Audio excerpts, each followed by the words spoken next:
Hey guys, what's going on? Niven's here. Time for your weekly rock wind-up. Well, certainly a very big week for you maggots out there as new Slipknot, the first new Slipknot in about 6 years, dropped on Monday, the negative one. Corey Taylor, in an exclusive interview with Hard Drive Radio, my man Lou Brutus, saying this is not the official single.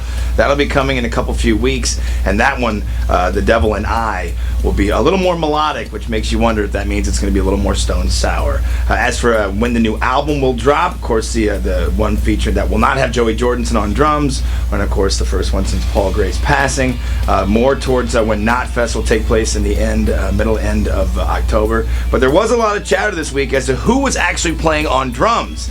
There was the rumor of Chris Adler from Lamb of God. I think that was like a fan-started rumor.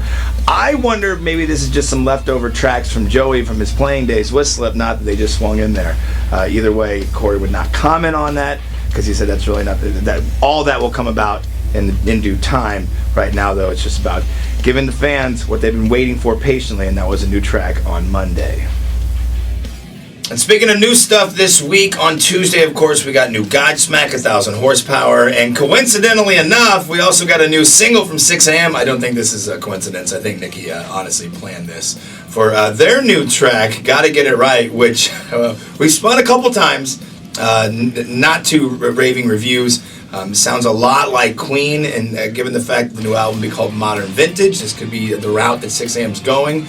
It wasn't until the day after I played it that I thought that new 6am sounded like Old Fun, if you remember those guys, if you ever heard them before. And following up with a story that I reported on a couple weeks back, if you remember, a former employee for the Insane Clown Posse, Dirty Dan Diamond, was being sued for sexual harassment by another former employee, Andrea Pellegrini. Allegedly, he offered her a glass dildo. She refused it. He then subsequently allegedly gave that to Kid Rock.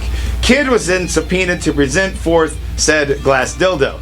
Kid, after finally getting wind of this, went ahead and set the record straight, or I guess I should say took it out on both of the law firms. The first one for Dirty Dan, the first one, for Pellegrini, saying, I have no idea who these people are. I don't know what this is about. I don't own this glass dildo, and I know what you guys are doing. You're just trying to get a bunch of recognition for your law firm by smearing my name in the mud. So shove it up your ass. And then for Dirty Dan's lawyer, he said, your client is lying, which means he's committing perjury.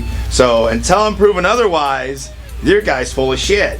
Go ahead, prove me otherwise. I don't need press. Believe me, I can get press. I do a lot of donating in my time and money for veterans, for also the people in Detroit where I live. Because if I wanted to live in Los Angeles and put up with this shit, I'd move out there, and I'm not. I'm paraphrasing, of course, but that is basically Kid Rock's response to where is the glass dildo in question.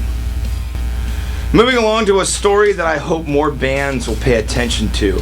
Earlier this week, Peter Frampton was performing a concert, and I guess after repeatedly himself as well as security telling a couple in the front row to please stop taking photos and videos as you are now distracting and drawing attention to yourself away from the show and also pissing off a lot of people behind you, Frampton approached them after looking for security to help him one more time and said, let me see that phone you got. I'll take a selfie, and then chucked it into the rafters, smashing it to pieces. I think this is great, man. Look, you want to go to a show and you want to see a band you haven't seen in forever and you want to snap a few pictures for your own little scrapbook, that's fine. But when you stand there and you hold your iPad up to record the video or you hold your phone up to record a video, it sucks. You don't have the ability to record really good audio or video for that matter. And you're just pissing off all the other people around you that paid hard-earned money to go see a show with their own two eyes, not look through a 3 by 5 foot inch screen. So do yourself a favor and do the rest of us a favor. Put the phone in your pocket, put it down, put your ass into the show, and you might find, here's something that's crazy, you might find, if you give the band a bunch of energy,